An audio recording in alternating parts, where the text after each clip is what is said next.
One nation one election के पक्ष में है जेडीयू, लेकिन अग्निवीर योजना और यूसीसी पर चर्चा चाहती है। वरिष्ठ जेडीयू नेता केसी त्यागी की दिल्ली में अहम इस दौरान उन्होंने टिप्पणी दी है। केसी त्यागी ने कहा है कि अग्निवीर को लेकर जनता से असहमति जनता ने दिखाई है। जनता की उस असहमति पर विचार होना चाहिए। यूसीसी पर भी सभी पक्षों की राय लेकर ही फैसला लिया जाए।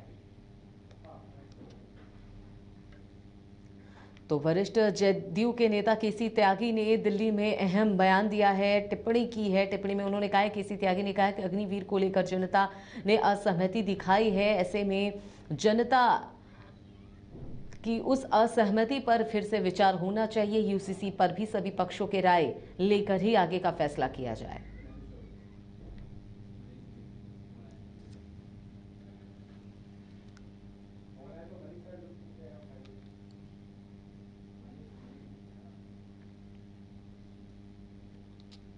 और इस पर ज्यादा जानकारी के लिए हमारे साथ सहयोगी मनीष शाह फोन लाइन पर जुड़ गए हैं। Manish, one nation one election के पक्ष में जेडीयू है, ऐसे में अग्निवीर योजना और इसके साथ साथ यूसीसी पर चर्चा चाहती है, ऐसा कहना है जेडीयू नेता केसी त्यागी का।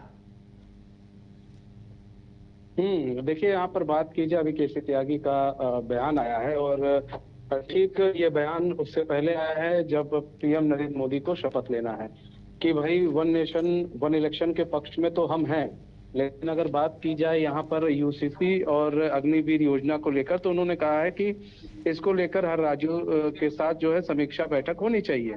और इस तरह का बयान देना, केसी त्यागी का बयान देना, कहीं ना कहीं ये दर्शाने की कोशिश की वो जो है वो कहीं ना कहीं प्रेशर पॉलिटिक्स वो कर रहे हैं और एक प्रेशर डालने की कोशिश की जा रही है, क्योंकि शुरू से ही यूसीसी और अग्निवीर योजना के साथ जो है कभी भी जेडीयू नहीं रही है।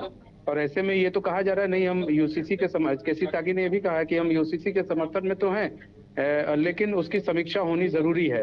लेकिन अग्निवीर की समीक्षा को लेकर भी कहा, अग्निवीर जो योजना उसकी भी समीक्षा होनी चाहिए। तो कहीं ना कहीं एक प्रेशर पॉलिटिक्स की जा रही है ताकि एक दबाव जो है केंद्र सरकार पर पहले से ही वो बनाया जाए। और ये बयान उस वक्त आ रहा है जब अभी 8 तारीख को लेना था पीएम नरेंद्र मोदी को शपथ लेना लेकिन था, शपथ ग्रहण समारोह से पहले इस तरह के जेडीयू के बड़े नेताओं का बयान सामने आना कितना प्रभाव डाल सकता है? क्या लग रहा है कि कोई खेल बिगड़ सकती है इस तरह के एक दबाव पॉलिटिक्स की, जैसे आप बात कर रहे हैं इस बयान के बाद? देखिए, यहाँ पर दो चीज देखिए, अभी बिहार के 2 डिप्टी सीएम हैं, उन दोनों डिप्टी सीएमओ का बयान आया है कि हम जो है 2025 का जो चुनाव है वो नीतीश कुमार के साथ मिलकर लड़ेंगे, ठीक है, उनकी अगुवाई में हम चुनाव लड़ेंगे। ये बीजेपी की तरफ से बयान आया। लेकिन केसी त्यागी का ये बयान कहीं ना कहीं सियासत में हलचल जरूर मचा रहा है और सियासत को गर्म जरूर कर रहा है। देखिए, इसी के बाद जो है अखिलेश यादव का बयान आता है। अखिलेश यादव कह रहे हैं कि अब अग्निवीर जो योजना है इसको लेकर अब हम जो है संसद के अंदर जो है अब बहुत पावरफुल तरीके से लड़ाई लड़ेंगे और हमारी जो है जीत होगी और ये लड़ाई लंबी है और इस लंबी लड़ाई को हम क्या नाम है अच्छे तरीके से लड़ेंगे। और कहीं ना कहीं अग्निवीर योजना को लेकर जिस तरह से माहौल बनाया गया लोकसभा चुनाव में, अग्निवीर योजना को लेकर माहौल बनाया गया, यूसीसी को लेकर माहौल बनाया गया, उसका असर, जैसे अब हम बात कर ले उत्तराखंड में यूसीसी लागू है, लेकिन उसका असर उत्तराखंड में तो नहीं दिखा, 5 की 5 सीटें बीजेपी जीत गई। लेकिन एक अग्निवीर योजना को लेकर जो माहौल बनाया गया उसका असर हरियाणा में दिखा, उत्तर प्रदेश में दिखा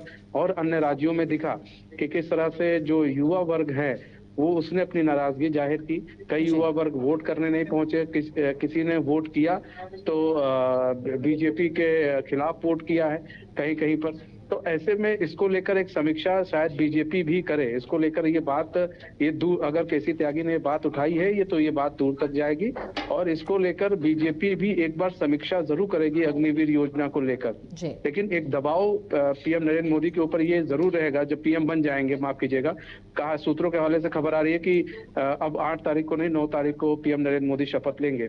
तो ऐसे में एक दबाव जरूर रहेगा नरेंद्र मोदी के ऊपर जब वो जब अग्निवीर योजना को लेकर डिमांड आगे आएगी कि इस पर प्लीज समीक्षा कीजिए, इस पर समीक्षा करनी चाहिए। जब केसी त्यागी का बयान आया तो नीतीश कुमार, जाहिर सी बात है नीतीश कुमार जो है इसको लेकर जब बात करेंगे तो एक दबाव जरूर रहेगा, क्योंकि पीएम नरेंद्र मोदी उन नेताओं में से हैं कि एक बार जो फैसला ले लेते हैं फिर वो अपने फैसलों से पीछे नहीं हटते हैं। बस अगर हम एक फैसले की बात करें तो जिस तरह से किसान आंदोलन में उन्होंने 3 कानून लाए थे उसकी बात करें तो उसी से पीछे हटे थे, अदरवाइज ऐसा कोई फैसला नहीं है जिस पर वो पीछे हटे हो। लेकिन इस बार फुल मेजॉरिटी में नहीं है तो हो सकता है पीएम नरेंद्र मोदी भी इस बार जो है एक बार इस पर समीक्षा करने पर मजबूर हों, और इसको लेकर हो सकता है कि सेना के सभी अध्यक्षों से भी बात की जा सकती है, सेना के जितने भी वरीय अधिकारी हैं उनसे बात की जा सकती है, अमित शाह से बातचीत की जा सकती है, और भी जब मंत्रालय बटेंगे तो और भी जितने लोग हैं उनसे बातचीत की जाएगी, और भी जो राज्यों के जो भी मुख्यमंत्री हैं उनसे बातचीत की जाएगी। चलिए, तमाम जानकारी के लिए बहुत बहुत शुक्रिया आपका मनीष। आप लगातार बता दें कि वरिष्ठ नेता केसी त्यागी ने दिल्ली में ये बयान दिया है, उसके बाद से ये कहीं ना कहीं प्रेशर पॉलिटिक्स के रूप में से देखा जा रहा है। वो भी उस वक्त जब प्रधानमंत्री 9 जून को शपथ लेने वाले हैं। हालांकि जो मुद्दे केसी त्यागी की तरफ से उठाए गए हैं इसको लेकर हो सकता है कि सोचना भी पड़े बीजेपी को, और इस पर बैठक भी हो, बातचीत भी हो सकती है, क्योंकि केसी त्यागी ने खुद ही कहा है कि इस पर सोचने की जरूरत है और यूसीसी के मामले पर अब दोबारा से फैसला लेने के लिए बैठक करके बात विचार विमर्श करने की जरूरत है।